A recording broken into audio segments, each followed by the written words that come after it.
नमस्कार, मनी गुरु में आप सभी का स्वागत है। मैं हूं स्वाति रायना। अपनी इन्वेस्टमेंट प्लानिंग करते समय आप किन चीज़ों का ख्याल रखते हैं कि आपका लक्ष्य क्या है, आपका लक्ष्य कितनी दूर है, आपको कितनी रकम की ज़रूरत पड़ेगी अपने इस लक्ष्य को पूरा करने के लिए।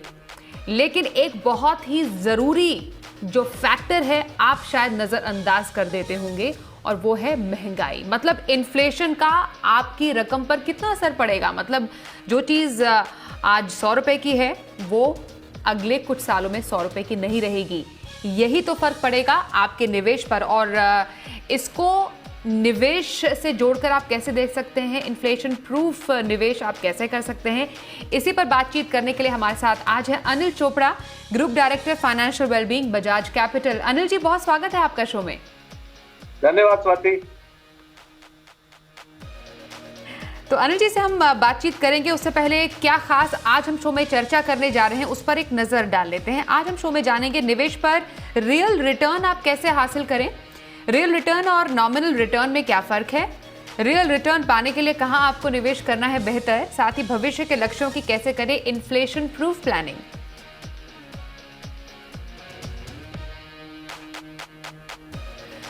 अनिल जी, जैसा कि हम शुरुआत में कह रहे थे कि इन्वेस्टमेंट प्लानिंग करते समय तो हम सब एक चेकलिस्ट तैयार कर लेते हैं कि हाँ, हमने लक्ष्य को अच्छे से समझ लिया, हमें कितनी रकम डालनी है निवेश में वो समझ लिया, हमें इतने सालों के बाद कितनी रकम चाहिए ये भी समझ लिया। लेकिन ज़्यादातर जो हमारे पास भी दर्शकों के सवाल आते हैं वो महंगाई का जिक्र कभी नहीं करते हैं कि इन्फ्लेशन की वजह से उनकी जो रकम है जो वो चाहते हैं, मानिए आज से 20 साल उनके पास हो बाद, तो वो इन्फ्लेशन के इफेक्ट के चलते कितनी ज़्यादा कम भी हो सकती है।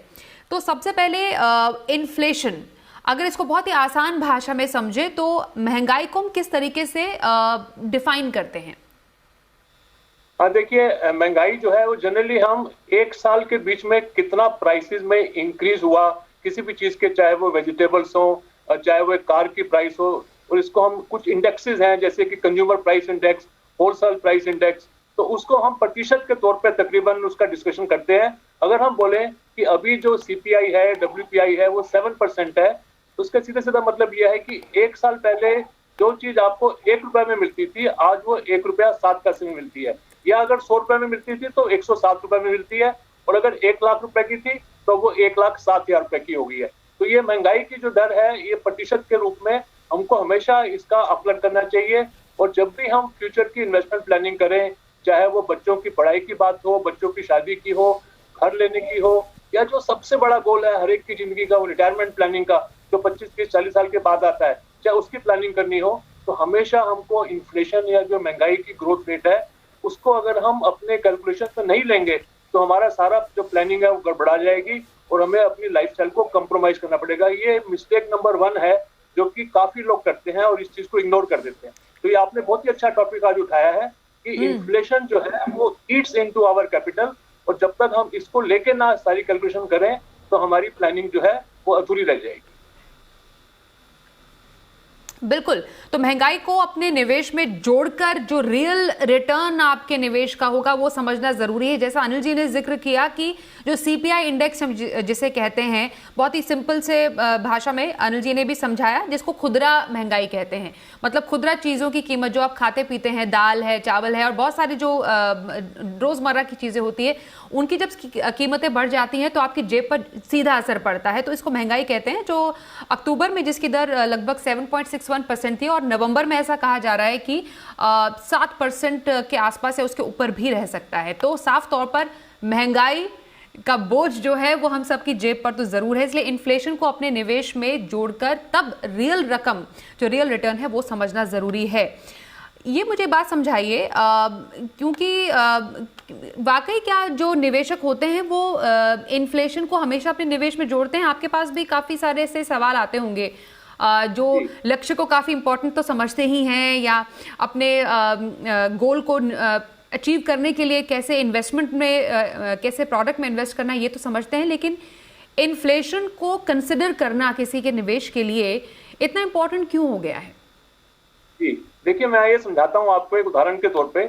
उसके पहले मैं आपको कॉन्सेप्ट बता दूं जो रियल रेट ऑफ रिटर्न का है, जिसको हम RRR बोलते हैं, रियल रेट ऑफ रिटर्न, यानी कि किसी भी इन्वेस्टमेंट से जो वास्तविक जो हमें आय मिलती है, वास्तविक आय जो रियल रिटर्न है, उसको समझना बहुत जरूरी है। रियल रेट ऑफ रिटर्न होता है return minus inflation minus income tax. ये दो चीजें हमेशा हमें अपने इनकम में से कम करके ही अगर कुछ बचता है तो वही वास्तविक आय है। तो अगर हम इसको हिंदी में समझाएं तो जो भी आपको ब्याज मिल रहा है या कहीं से कुछ प्रॉफिट हो रहा है, उसमें से कितनी महंगाई है वो कम करनी है हमको, और कितना इन्फ्लेशन है वो कम करना है। उसके समझने के लिए हम एक उदाहरण लेते हैं कि बहुत सारे लोग जो हैं वो बैंकों में फिक्स डिपॉजिट कराते हैं आजकल, और क्योंकि समझा जाता है कि ये बहुत ही सेफ है और यहाँ पे मानसिक संतुष्टि मिलती है लोगों को बैंकों में एफडी करा के। लेकिन आजकल स्वाति बैंकों में अगर आप 1 साल की एफडी कराते हैं तो एवरेज जो ब्याज मिलता है आपको वो 5.5% है। अब जितने मर्जी बैंकों के पास चले जाएं, state bank of India, ICICI bank, HDFC bank, bank of Baroda, जितने बड़े बड़े बैंक हैं, 1 साल की अगर आपने बैंक में फिक्स डिपॉजिट कराना है तो आपको ब्याज दर 5.5, 5.6 से ज्यादा नहीं मिलेगी। लेकिन ये तो हुई रिटर्न, ये वास्तविक रिटर्न नहीं है। वास्तविक रिटर्न है return minus income tax minus inflation. अगर आप 30% की इनकम टैक्स ब्रैकेट में है और आपको अगर 5.5% ब्याज मिल रहा है फिक्स डिपॉजिट पे, तो उसमें से पहले तो आपका 1.65 तो निकल जाएगा इनकम टैक्स ही, तो आपके हाथ में बचेगा 3.85। और अगर इन्फ्लेशन है 6% या 7% या 7.61, तो जो रियल रेट ऑफ रिटर्न है वो जीरो नहीं नेगेटिव है। तो ये समझना बहुत जरूरी है कि अगर हम बैंकों में एफडी कर रहे हैं, अपने बड़ी रकम जो हमने जोड़ी है उसको हम सोच रहे हैं कि हम इसको सेफ रख रहे हैं, तो उसकी वैल्यू लगातार कम होती जा रही है। हम ये अपने अगेंस्ट एक आर्थिक अपराध कर रहे हैं जिसके लिए हमें कोई पकड़ेगा नहीं, क्योंकि हम खुद ही कर रहे हैं ये। तो अगर हम बड़ा अमाउंट फिक्स डिपॉजिट में रख देते हैं तो उससे 1 साल के बाद कुछ तो ब्याज मिलेगा, लेकिन महंगाई उससे ज्यादा होगी। अब हम आपको समझाते हैं कि लोग बाग जब हमसे प्लानिंग करवाते हैं तो क्या हमें दिक्कतें आती हैं, तो कैसे हम उन दिक्कतों को दूर करते हैं। सबसे साधारण सा सवाल ये उठता है कि जी हमने अपने बच्चे की शादी के लिए पैसा जोड़ना है, तो ठीक है, तो कितना जोड़ना है, तो जी ये 25 लाख रुपए। तो 25 लाख रुपए तो तब चाहिए जब आज आप शादी करें, शादी तो होनी है 15 साल के बाद, तो 15 साल के बाद भी क्या 25 लाख रुपए लगेगा। जब उनसे ये पूछते हैं तो वो थोड़ा हैरान परेशान हो जाते हैं, कहते हैं नहीं 15 साल के बाद तो शायद 35 लाख या 40 लाख हो जाएगा, क्योंकि हर एक चीज में महंगाई हो जाएगी, हॉल रेंट भी बढ़ जाएगा, केटरिंग के चार्जेस भी बढ़ जाएंगे, सोने के दाम भी बढ़ जाएंगे, हर एक खर्चा बढ़ जाएगा। तो हम उनको बोलते हैं कि जो भी आप गोल अपना निर्धारित कर रहे हैं, चाहे वो बच्चे की पढ़ाई का है, चाहे वो बच्चे की शादी का है या रिटायरमेंट प्लानिंग का है, आज के रेट में मत देखिए उसको। आप ये देखिए कि जब वो गोल आएगा तब आपको कितने पैसे चाहिए होंगे, और फिर हम उसकी बैकवर्ड कैलकुलेशन करके उनको बताते हैं कि आपको हर महीने इतने 1000 रुपए जोड़ने पड़ेंगे म्यूचुअल फंड सिप में या पीपीएफ में या एनपीएस में, तब जाके आप 15, 18, 20 साल के बाद जब वो गोल आएगा आप वहां पहुंचेंगे, और वो इन्फ्लेशन को मिला के भी काफी रहेगा। तो इस तरीके की जनरली हमारी कन्वर्सेशन चलती है जब हम इन्फ्लेशन को फैक्टर इन करके उनके गोल अमाउंट को चेंज करते हैं। ये काफ़ी इम्पोर्टेंट आपने एक फैक्टर बताया किसी के निवेश को हासिल करने के लिए कि आज से 20 साल के बाद मानिए आपकी जो बच्चों की पढ़ाई के खर्चे हैं, क्योंकि साल दर साल खर्चा भी बढ़ रहा है, 10 से 12% तक बढ़ोतरी हो रही है हमारे खर्चों में। और इसमें रिटायरमेंट प्लानिंग भी बहुत इंपॉर्टेंट है, क्योंकि रिटायरमेंट की जो ज़रूरतें हैं, मानिए आप आज से 30 या 40 साल के बाद अगर अर्ली रिटायरमेंट प्लानिंग आपने की है, शुरुआत में एक जल्दी कर ली है, तो उसके बाद 30 या 40 साल के बाद जो आपके रिटायरमेंट लाइफ का खर्चा होगा वो आप आज विदाउट इन्फ्लेशन जोड़े नहीं आंक सकते हैं। ये काफ़ी इंपॉर्टेंट है। इसमें टैक्स का जो बोझ है, क्योंकि टैक्स डेफिनेटली हमारे जो फाइनल जो कॉर्पस होता है वो उसको कम ही करता है, हालांकि उसे निपटने के कई तरीके भी होते हैं। वो कितना इंपॉर्टेंट फैक्टर है, तो महंगाई तो है ही, लेकिन साथ ही टैक्स भी हमारे जो फाइनल रकम है वो उसको कितना कम कर सकता है। देखिए ये डिपेंड करता है कि आप कौन सी ब्रैकेट में हैं। अगर आप अच्छे खासे पढ़े लिखे हैं और आपकी आमदनी 10-15 लाख से ज्यादा है साल की, यानी कि अगर आप 30% के ब्रैकेट में हैं, तो आपको तैयार रहना चाहिए कि जितने भी आपकी ओवरऑल इनकम होगी उसमें से हर साल आपको 30% टैक्स देना पड़ेगा और अल्टीमेटली आपकी बचत कम होगी। लेकिन हम इस समस्या को सुलझाने के लिए कुछ सुझाव देते हैं। जैसे हम यहाँ पे दर्शकों को बता देते हैं, कुछ स्कीमें ऐसी हैं जहाँ पे टैक्स की इंसिडेंस बहुत कम रहता है, जैसे कि पब्लिक प्रोविडेंट फंड, राइट। जो पीपीएफ है उस पे ब्याज मिलता है 7.1%, लेकिन वो कंप्लीटली टैक्स फ्री है। और अगर इन्फ्लेशन 6% है तो फिर भी आपकी जो रियल रेट ऑफ रिटर्न है वो पॉजिटिव है। तो अगर आप लंबे समय के लिए पब्लिक प्रोविडेंट फंड में पैसा रखते हैं तो आपका ओवरऑल जो है वो इतने ज्यादा आपको चिंता के विषय नहीं है, क्योंकि टैक्स उसमें जीरो है। इसी तरह से अगर आप mutual fund, equity mutual fund में सिप करते हैं, सिस्टमैटिक इन्वेस्टमेंट प्लान, जिसकी चर्चा हमने आपके प्रोग्राम में कई दफा करी है, वो कई दर्शकों को सुझाया और उनको फायदा भी हुआ है उससे, कि अगर आप म्यूचुअल फंड में अपनी आय का कुछ प्रतिशत हर महीने बांट बांट के म्यूचुअल फंड शिफ्ट करते हैं अगले 15, 20, 25 साल के लिए, तो उससे जो आपके पैसा गुणा होकर जो जमा होगा, उस पर जो टैक्स है वो आज के रेट के हिसाब से सिर्फ 10% है। यानी कि अगर रिटर्न आती है 10% की, उसमें से 10% टैक्स गया तो 10% का 10% होता है 1%, तो आपके हाथ में बचा 9%। अगर इन्फ्लेशन 5-6% है तो आपकी जो रियल रेट ऑफ रिटर्न है वो 3-4% हो गई। तो ये दो चीजें हो गई, एक तो पीपीएफ, एक म्यूचुअल फंड शिफ्ट। तीसरा जो प्लान हम बताते हैं अपने दर्शकों को, वो या अपने क्लाइंट्स को जनरली, वो है एनपीएस, नेशनल पेंशन सिस्टम। तो नेशनल पेंशन सिस्टम में भी आप जब जमा करते हैं पैसे अभी, तो आपको टैक्स में छूट मिलती है। सबसे बड़ी बात है कि जब आप रिटायरमेंट के नजदीक होते हैं और आप अपनी पेंशन स्टार्ट करते हैं, तो जितना भी पैसा जमा हो गया आपका, उसका 60%, 60% आप वापस ले सकते हैं बिना टैक्स दिए हुए।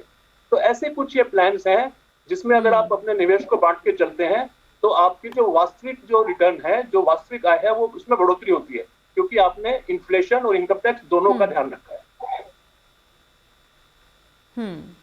तो नॉमिनल रिटर्न जिसे कहते हैं, वो क्या ऐसे ही समझा जा सकता है कि आप बेसिकली जो आपने इन्फ्लेशन कंसिडर ही नहीं किया और जो रिटर्न आप समझ रहे हैं? हाँ जी, नॉमिनल रिटर्न तो है, जैसे अगर आप बैंक में जाते हैं और वहाँ बोर्ड लगा हुआ है कि 6% ब्याज मिलेगा, तो नॉमिनल रेट ऑफ रिटर्न है, लेकिन वो रियल रेट ऑफ रिटर्न नहीं है ना, क्योंकि वो 1 साल के बाद जब आपको 6% मिलेगा, अगर दौरान इन्फ्लेशन अगर 7% का हो गया है तो वो -1 हो गया। इसलिए हमेशा रियल रेट ऑफ रिटर्न देखनी चाहिए। नॉमिनल में से आप इनकम टैक्स और इन्फ्लेशन को घटा के तभी जब बचता है, वो वही जो है आपकी हाथ में जो रह जाता है, वही वास्तविक आय है। आज की तारीख में अगर हम इंडिया में देखें, तो जो नंबर 1 स्कीम है डेट में, जिसमें maximum real rate of return है, वो है ईपीएफ, यानी कि एम्प्लॉइज प्रोविडेंट फंड, जो ईपीएफओ लॉन्च करता है। आपको पता होगा, अभी काफी चर्चा हो रही है मीडिया में कि उसका ब्याज पिछले साल का 8.50 वो अभी क्रेडिट हो रहा है सबको, जो 4-5 करोड़ लोग हैं हमारे इंडिया में जिनका प्रोविडेंट फंड का जो है वो ईपीएफओ मैनेज करता है।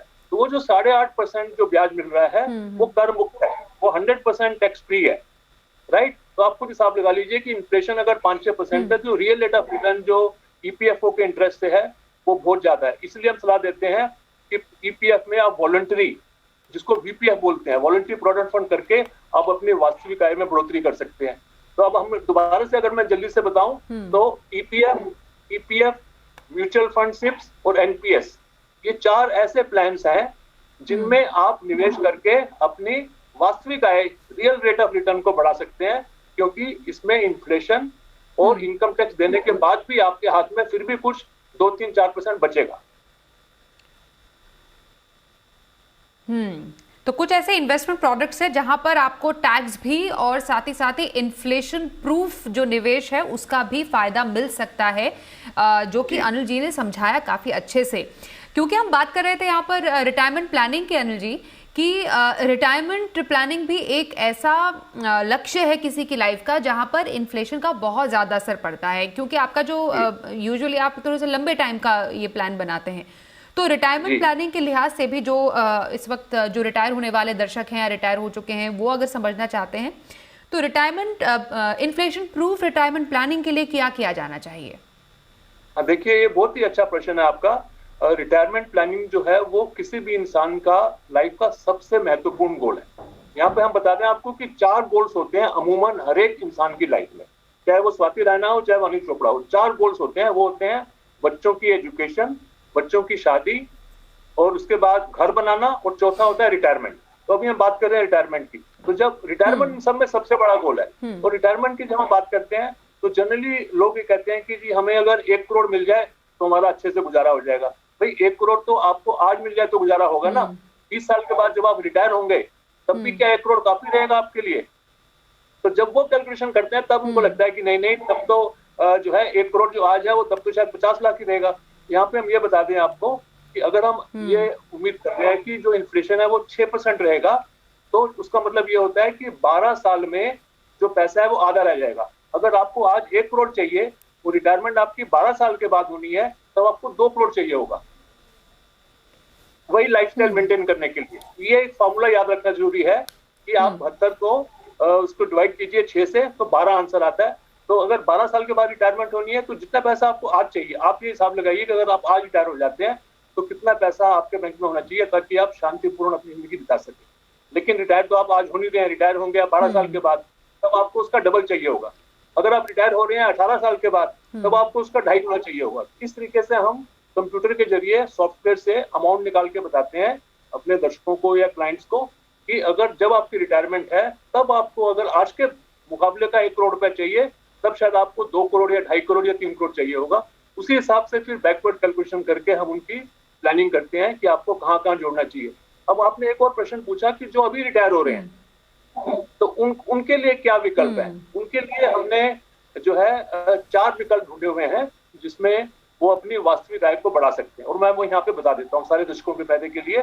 देखिए, बैंकों में फिक्स डिपॉजिट जो है वो मोस्ट पॉपुलर ऑप्शन है, लेकिन उससे वास्तविक जो आय है वो नेगेटिव है। जैसे हमने शुरू में डिस्कस किया कि अगर ब्याज 6% है और इन्फ्लेशन भी 6% है और टैक्स भी देना है आपने, तो बैंकों में अगर पैसा रखते हैं तो नेगेटिव हो गया। तो कौन सी ऐसी स्कीमें हैं जहां से आपको बैंकों से बेहतर मिलता है?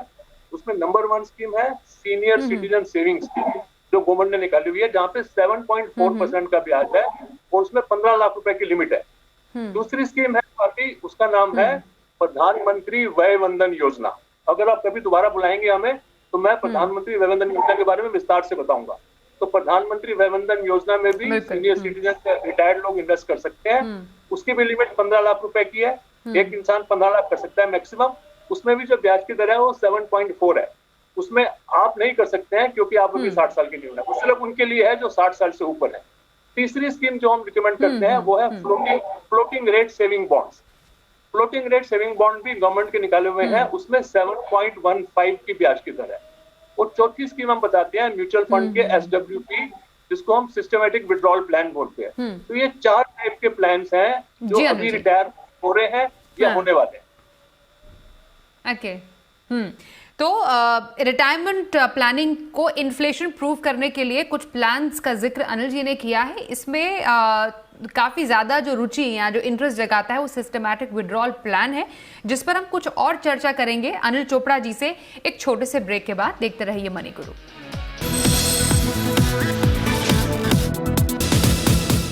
आज हम बात करें कि अपने निवेश को आप इन्फ्लेशन प्रूफ कैसे कर सकते हैं, मतलब महंगाई को मात देने वाला निवेश आप कैसे कर सकते हैं। हमारे साथ बजाज कैपिटल से अनिल चोपड़ा जी हैं जो कि समझा रहे हैं ऐसे कौन से इन्वेस्टमेंट प्रोडक्ट्स हैं जो कि इन्फ्लेशन को भी काफ़ी हद तक मात देकर आपकी जो फाइनल रकम है उसको नेगेटिव होने से बचाते हैं, मतलब जो आपका रिटर्न है उसको नेगेटिव होने से बचाते हैं, जिसको हम रियल रेट ऑफ रिटर्न कहते हैं। अनिल जी, आपने रिटायरमेंट जो प्लानिंग है उसमें खास तौर पर कुछ प्रोडक्ट्स का यहाँ पर जिक्र किया, जिसमें सीनियर सिटीजन सेविंग स्कीम हो गया, प्रधानमंत्री वय वंदन योजना हो गया, इनफैक्ट आपने SWP का भी जिक्र किया। म्यूचुअल फंड एक ऐसा प्रोडक्ट है जो कि काफ़ी पॉपुलर भी है और डेफिनेटली एक अच्छा रिटर्न भी जनरेट करने का उसमें काफ़ी पोटेंशियल है। अब SWP का अगर जिक्र करें उसमें टैक्सेशन पॉइंट ऑफ व्यू से अगर हम उसका गणित थोड़ा अच्छे से समझे अलॉन्ग विद इन्फ्लेशन, तो कितना फायदा दे सकता है ये? देखिए, SWP का फुल फॉर्म है सिस्टमैटिक विड्रॉल प्लान, यानी कि आप इसमें एक मुश्त इकट्ठा पैसा अपना डाल के, जैसे कि रिटायरमेंट पे आपको मिलता है प्रोविडेंट फंड का पैसा या अपनी लीव एनकैशमेंट का पैसा या पेंशन के कम्यूटेशन का पैसा, तो उसको आप इकट्ठा करके आप किसी अच्छे से डेट फंड में डाल सकते हैं और उसके साथ ही आप SWP का फॉर्म भर के इंस्ट्रक्शन दे सकते हैं म्यूचुअल फंड को कि हर महीने आपको एक फिक्स अमाउंट दे दिया जाए जो कि एक तरह से आपकी पेंशन का काम करेगा। और ये उन लोगों के लिए बेहतरीन विकल्प है जिनको अदरवाइज पेंशन नहीं मिलती है, जैसे कि कई प्राइवेट सेक्टर के एम्प्लॉइज होते हैं या सेल्फ एम्प्लॉयड लोग होते हैं, जैसे कि शॉपकीपर्स हैं, बिजनेसमैन हैं, डॉक्टर्स हैं, वकील हैं, जिनको अपनी कंपनी से कोई पेंशन नहीं मिलती है। ऐसे लोगों के लिए बहुत ही बेहतरीन प्लान है कि आप पेंशन का विकल्प चुन लें और इकट्ठा पैसा जमा करके और उसके अगेंस्ट आप विड्रॉल का एक अमाउंट तय करके आप म्यूचुअल फंड को इंस्ट्रक्शन दे दें। हर महीने एक फिक्स तारीख को उतने पैसे आपके बैंक में आ जाएंगे, आपको लगेगा कि आपकी पेंशन चल रही है।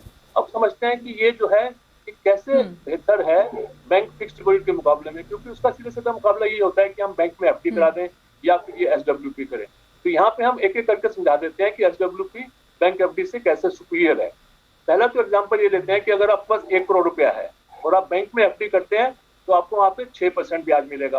अगर हम सिस्टमेटिक विड्रॉल प्लान में लगा रहे हैं, यहाँ पे भी हम 6% की रिटर्न की उम्मीद कर रहे हैं कि हम कंजर्वेटिव होकर चल रहे हैं, क्योंकि हमने रिस्क नहीं लेना है, ये हमारा रिटायरमेंट का पैसा है।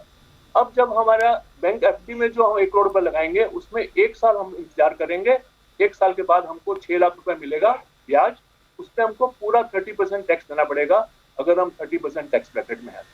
अगर हमने वही पैसा एसडब्ल्यूपी में लगाया है तो आपको 1 साल इंतजार नहीं करनी, पहले महीने से ही आपको 50,000 रुपए महीना आना शुरू हो जाएगा। एक तो ये बहुत बड़ा फायदा हो गया कि हर महीने जो भी आपको रकम चाहिए आप वो इंस्ट्रक्शन दे दें, वो आपको आनी शुरू हो जाएगी। दूसरा ये है कि कभी भी अगर आपको बीच में किसी भी तरीके की इमरजेंसी आ गई, कोरोना हो गया, किसी को ट्रैवल करना है, कुछ आपको 2 लाख चाहिए, 8 लाख चाहिए, 25 लाख चाहिए, कभी भी आप एसडब्ल्यूपी से निकाल सकते हैं क्योंकि वो ओपन एंडेड फंड होता है, उसमें कोई पेनल्टी नहीं है और उसमें कोई एग्जिट लोड नहीं है। लेकिन अगर आपने बैंक में एफडी करा रखा है, वहां से आपको बीच में से कोई 5 लाख, 8 लाख या 15 लाख निकालना है तो आपको अपनी एफडी तोड़नी पड़ेगी, उसके लिए आपको थोड़ी पेनल्टी देनी पड़ेगी और दोबारा से नई एफडी करानी पड़ेगी। तो उसमें वो सब झंझट है, जबकि एसडब्ल्यूपी में ऐसा कोई झंझट नहीं है, कभी भी आप पैसा जितना चाहे निकाल सकते हैं बिना किसी एग्जिट लोड के। अब आता है सबसे बड़ा फायदा क्या है? सबसे बड़ा फायदा इसमें टैक्सेशन। वो ऐसे है कि जब आप 50,000 रुपए हर महीने ले रहे हैं एज सिस्टमेटिक विड्रॉल प्लान, तो पूरे साल में आप 6 लाख रुपए ले रहे हैं, तो इस 50,000 में ये सारा का सारा आपका रिटर्न नहीं है, इसमें प्रिंसिपल भी इंक्लूडेड है जो आपका मूलधन है और इसमें आय भी इंक्लूडेड है जो आपकी इनकम है। तो तकरीबन हमारा अंदाजा ये है कि अगर आप 6 लाख रुपए लेते हैं तो 5 लाख तो आपकी प्रिंसिपल वापस आता है और 1 लाख रिटर्न आती है, तो आपको जो टैक्स पड़ता है वो सिर्फ 1 लाख पे पड़ता है। और अगर आप 30% ब्रैकेट में है तो आपको सिर्फ 30,000 रुपए टैक्स पड़ा 6 लाख की इनकम पे, जो सिर्फ 5% बना, जबकि बैंक एफडी में था 30%। तो आप हिसाब लगा लीजिए कि आपको 1.5 लाख रुपए का फायदा हो गया जस्ट बिकॉज कि आपने एसडब्ल्यूपी में पैसा डाला। और साथ ही आपको वो बेनिफिट मैंने पहले गिनाए कि आपको हर महीने रकम आ रही है पेंशन की तरह, और प्लस आपको फ्लेक्सिबिलिटी है, कभी भी आप निकाल सकते हैं। इसके चलते एसडब्ल्यूपी जो है एक बेहतरीन विकल्प बन के उभर रहा है बैंक फिक्स डिपॉजिट का या दूसरे ऐसी स्कीमों का। हमारा अपना मानना है कि अगले 10, 15, 20, 25 सालों में 40-50% लोग जो रिटायर्ड हैं वो एसडब्ल्यूपी के जरिए ही अपना घर का गुजारा करेंगे और अपनी लाइफस्टाइल को व्यतीत करेंगे। बिल्कुल। तो एसडब्ल्यूपी के हमने फ़ायदे समझे अनिल जी से, जिसमें डेफिनेटली इन्फ्लेशन प्रूफ की तो हम बात ही करें, रेगुलर इनकम मोस्ट इंपॉर्टेंटली, और उसमें टैक्सेशन बेनिफिट क्या है। मैं थोड़ा जिक्र यहाँ पर गोल्ड का करना चाहती हूँ आपसे अनिल जी, क्योंकि गोल्ड महंगाई के खिलाफ हेज का काम करता है। तो डाइवर्सिफिकेशन की जब बात आती है और अपने पोर्टफोलियो को डाइवर्सिफिकेशन महंगाई के खिलाफ अगर करना है तो गोल्ड की भूमिका इसमें कितनी रह सकती है? देखिए, गोल्ड जो है वो एक एवरग्रीन एक इन्वेस्टमेंट ऑप्शन है जिसका इस्तेमाल जो है लोग हजारों सालों से करते आ रहे हैं। तो 500 साल पहले भी गोल्ड होता था, अशर्फियां होती थी, सोना होता था, लेकिन बैंक फिक्स डिपॉजिट या म्यूचुअल फंड या शेयर बाजार वगैरह नहीं होता था। तो गोल्ड तो इतना पुराना है। लेकिन अगर हम आज की बात करें तो गोल्ड के बारे में हमारा जो एक थंब रूल है जिसको हम फाइनेंशियल प्लानिंग प्रिंसिपल बोलते हैं, वो ये है कि अपने कुल जमा पोर्टफोलियो का 10% जो है आपका गोल्ड में निवेश होना चाहिए। फाइनेंशियल पोर्टफोलियो का मतलब है कि जो आपके बैंक में एफडी है, जो आपके पोस्ट ऑफिस में डिपॉजिट्स हैं, जो आपका सेविंग बैंक में बैलेंस है, जो कुछ शेयर्स मार्केट में कुछ लगा हुआ है आपका, या म्यूचुअल फंड में पैसा लगा हुआ है, कुल जमा जो आपकी फाइनेंशियल पोर्टफोलियो है उसका 10% गोल्ड में होना चाहिए। यानी कि अगर 1 करोड़ है तो 10 लाख गोल्ड में, अगर 5 करोड़ है तो 50 लाख गोल्ड में। लेकिन ध्यान देने बात यहाँ पे योग ये है कि गोल्ड में जब आप निवेश करें तो कोशिश करें कि फिजिकल गोल्ड के बजाय पेपर गोल्ड में ज्यादा करें। देखिए, फिजिकल गोल्ड जो ज्वेलरी या जो आभूषण है वो हर एक के पास काफी है, वो आपके लॉकरों में पड़े हुए हैं। इंडिया में 70% जो सोना है वो लॉकर्स में दबा पड़ा है, वो कोरोना के चलते हुए कुछ जा भी नहीं पाया, लेकिन सबको पता है कि वहाँ सेफ पड़ा हुआ है। इसलिए हमारी जो सलाह रहती है वो ये रहती है कि आप पेपर गोल्ड में निवेश करें, यानी कि sovereign gold bonds, gold mutual funds, gold ETF, ताकि जब आप उसको कैश कराएं 2, 3, 5 साल के बाद जब आपको जरूरत पड़ती है तो आपका कम से कम नुकसान हो। फिजिकल गोल्ड में आपको पता होगा कि मेकिंग चार्जेस करके और दूसरे तीसरे के चलते 5-10% आपका कट जाता है, जबकि पेपर गोल्ड में आपका पैसा सुरक्षित भी है, चोरी भी नहीं हो सकता, इसका डिजाइन पुराना होने का चक्कर भी नहीं है, और आपको प्रॉपर जो गोल्ड की रिटर्न है वो ऑलमोस्ट 99% मिलती है। तो गोल्ड ETF या सोवरेन गोल्ड बॉन्ड या पेपर गोल्ड में, गोल्ड म्यूचुअल फंड में निवेश करें 10% पोर्टफोलियो का। और अगर आप चाहते हैं तो हम पूरा बता देते हैं कि अगर आपको 100 रुपए है तो कैसे निवेश करना है। 100 रुपए में से 10 रुपए गोल्ड में, 100 माइनस योर एज इक्विटी में, और बैलेंस डेट में। तो ये हमारा एक स्टैंडर्ड फार्मूला है जो हम सारे दर्शकों को बताते हैं, सारे अपने क्लाइंट्स को बताते हैं। अगर आपकी उम्र 40 साल की है तो आप 60% लगाएं इक्विटी में, 10% लगाएं गोल्ड में, और 30% लगाएं डेट में। डेट में PPF, EPF जो मैंने पहले बताया, और इक्विटी में इक्विटी में म्यूचुअल फंड सिप्स, गोल्ड में गोल्ड ईटीएफ या गोल्ड म्यूचुअल फंड या सोवरेन गोल्ड बॉन्ड्स, ऐसे करके सॉवरेन आप गोल्ड अपना बॉन्ड्स हो गए, गोल्ड फंड हो गए हैं, वाकई यस, गोल्ड म्यूचुअल फंड हो गए और गोल्ड बिल्कुल। ETF, तो exchange traded fund है। बेसिकली बिल्कुल जी अनिल जी, तो मतलब इन्फ्लेशन प्रूफ बेसिकली अपने निवेश को करने के लिए काफी आपके पास ऑप्शन है जो आप कंसिडर कर सकते हैं। बस आपको महंगाई को समझना और उसको आंकना बेहद जरूरी है। और इस पर बारीकी समझाने के लिए अनिल जी आप शो में शामिल हुए, आपका बहुत शुक्रिया। धन्यवाद। तो इसी के साथ मनी गुरु के आज के इस एपिसोड में बस इतना ही। वक्त एक ब्रेक का हो गया है, खबरों का सिलसिला जारी रहेगा, देखते रहिए जी बिजनेस।